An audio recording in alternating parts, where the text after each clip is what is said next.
Welcome to the Financial Coaches Podcast, where we talk about how to build your practice from startup to scale up while being the kind of coach your clients crave. Finally, a podcast for financial coaches. Here are your hosts, Maria Casillas and Cody Sizemore.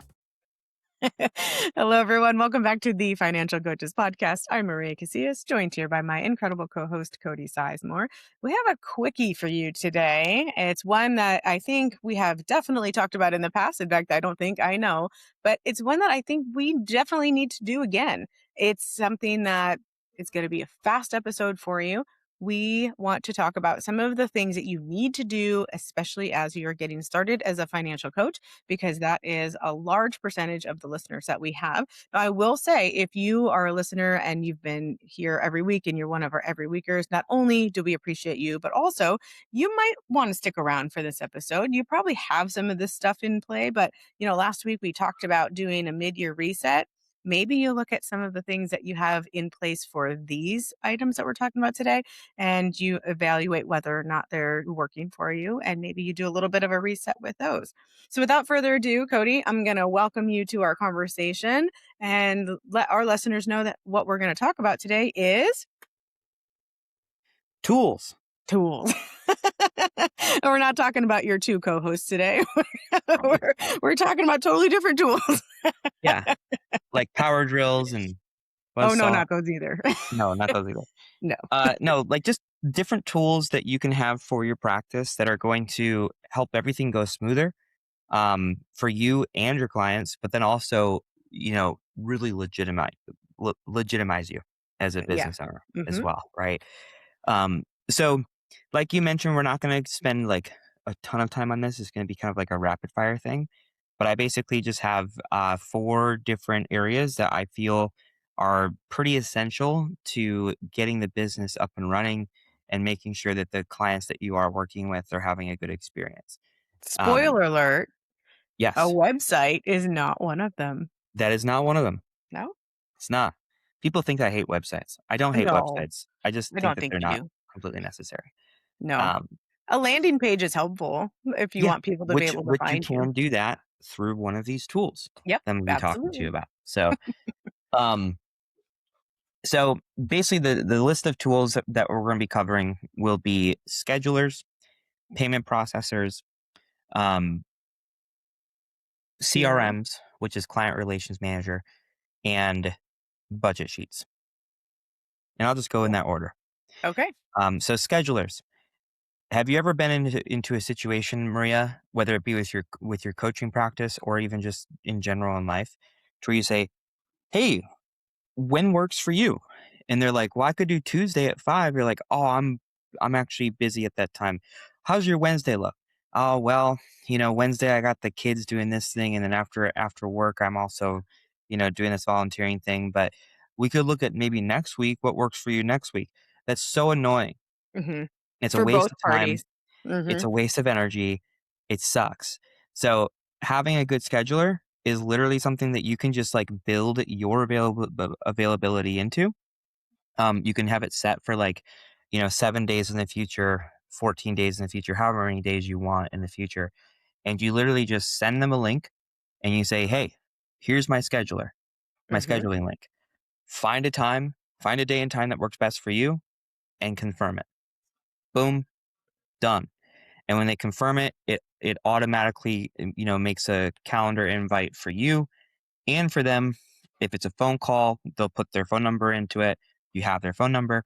If it's a Zoom meeting, you can have it linked up to your Zoom. And that can be, auto-populated as well. Easy peasy.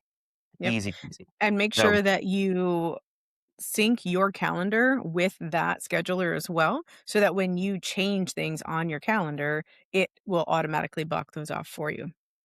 Yes. Yep. Exactly. So, that's just a really easy way. And also it looks more professional as well. There's a number of different tools that you can use. The one that I personally use is one called Calendly.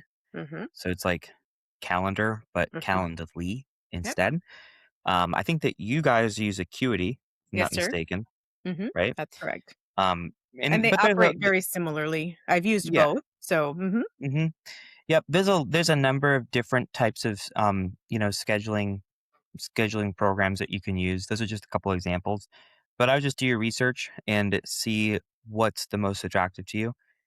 What has the best integrations, what looks the best, what fits your vibe the best, and then just act accordingly. But that's just one thing is Yep. schedulers. Yep. Cool. Next thing, payment processors. Because it'd be great to get someone scheduled on your calendar for a consultation. And if that consultation also goes great, then it'd be great for you to be able to take their investment in a professional way as well. Mm-hmm. Right? Instead of them asking you, how do I pay you? And you're like, I don't know. Uh,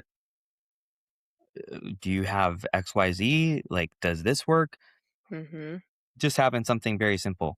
How do I make this investment? Yep. So here's the process, right? Very simple.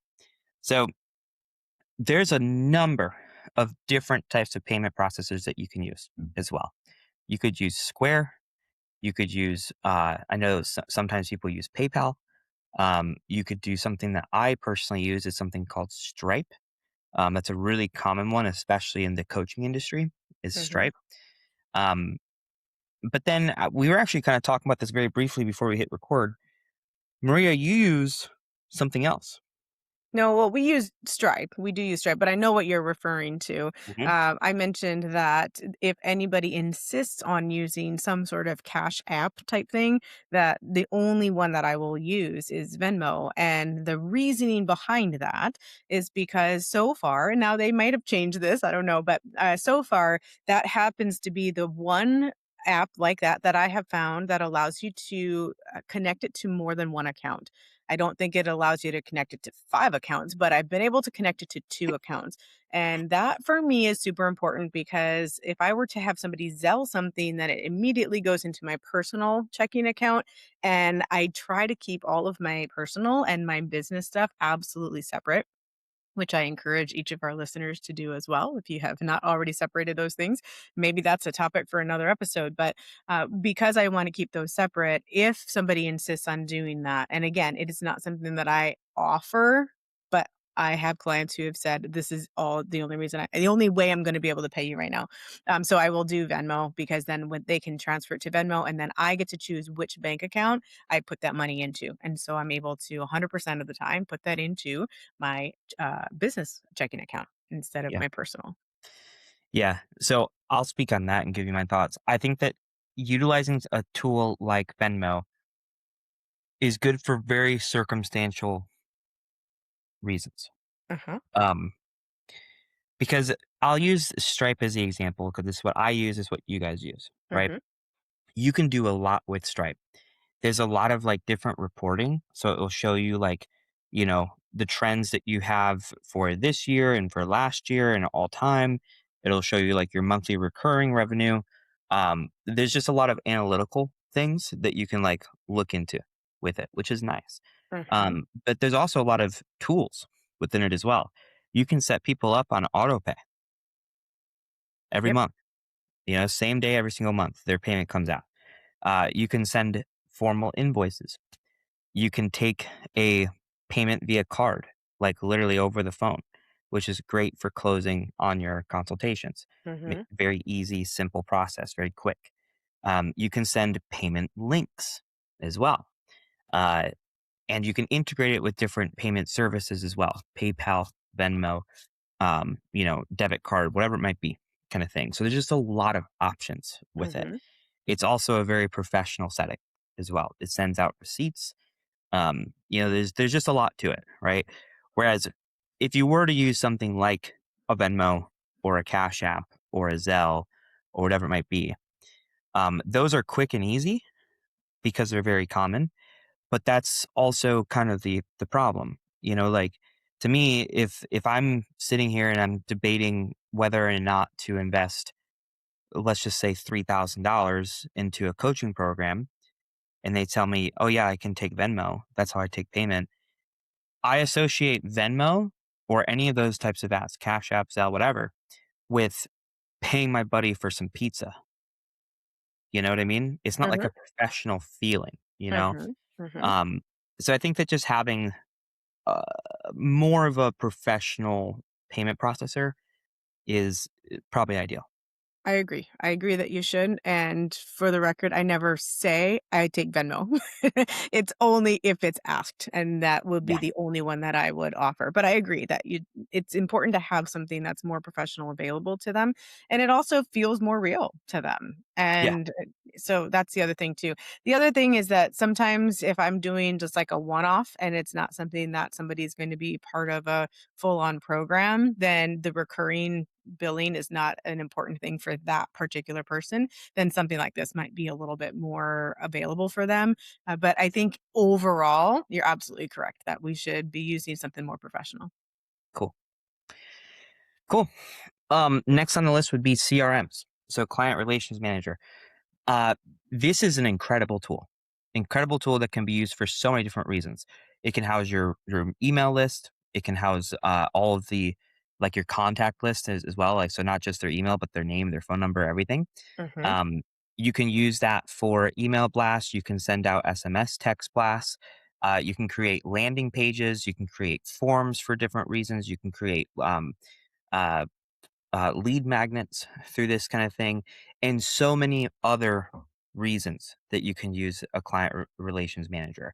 Um, is it completely necessary to have when you first start? No. Would it be helpful if you did? Probably. Yeah. I think that I got mine like a year in after I started doing mine. Okay. I wish that I had it sooner, but Hmm. I was fine for that first year. Right. Yeah. Um, Did you and start with there's the free version? Just as a curiosity for our listeners, did you start off with the free version or with the paid I right off think I the did bat? start off with the free version, and then as the business grew, I grew with it. Okay. God bless Excuse you. me. Um, but much like the payment processors and schedulers, there's a lot of different options there too. Right. Um, I just ask a it like couple. that, Cody. I'm sorry to interrupt you. I ask it like that because I know that sometimes people are like, I don't need it quite yet because my roster is not long enough. I don't have that many clients yet. But if there is a free version that can get you started before your roster is long and before Mhm, you've got a lot of clients, then being able to seamlessly move into the paid version of something, it's going to be easier for you than a year in going, oh, now I've got 100 people that I got to try to manage and try to put onto this thing. That's why I wanted to make sure people knew that that was an option for them. mhm. Yeah, yeah, 100%. You don't need to buy into anything like that right away. So, um, but there's a lot of options there too. Some popular ones would be go high level, ClickUp. I think that the one that both myself and New Money Habits uses, if I'm not mistaken, is something called Active Campaign. That's correct. Um, so, again, just do your research very similarly to the other two. Whatever you feel is the best for you, the most attractive, and the easiest to use is the one that you should go with, kind of thing. Awesome. I've Um, never even heard of those two.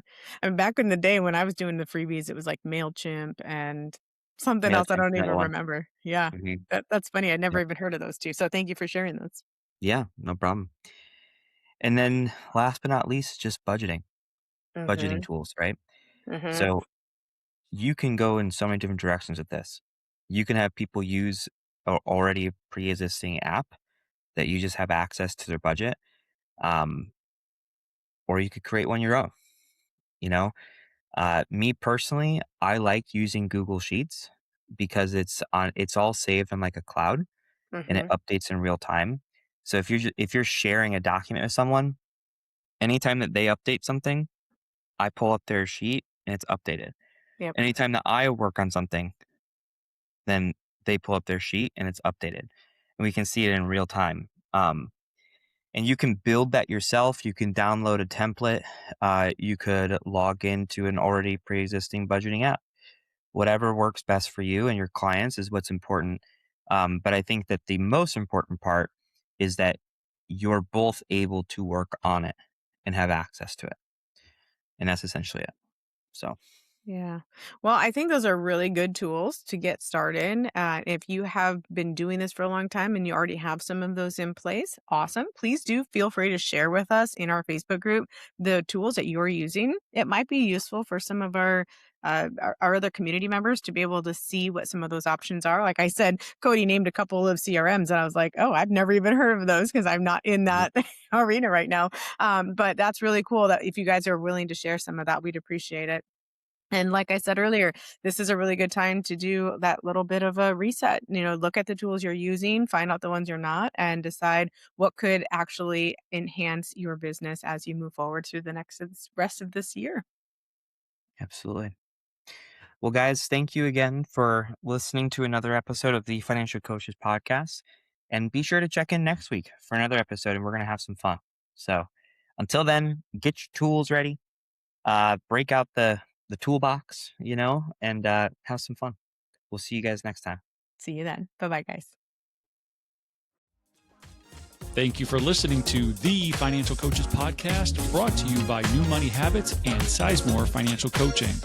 Submit your questions to our hosts by emailing podcast@newmoneyhabits.com. Be sure to subscribe to be notified of future episodes and join our growing group of like-minded coaches on Facebook.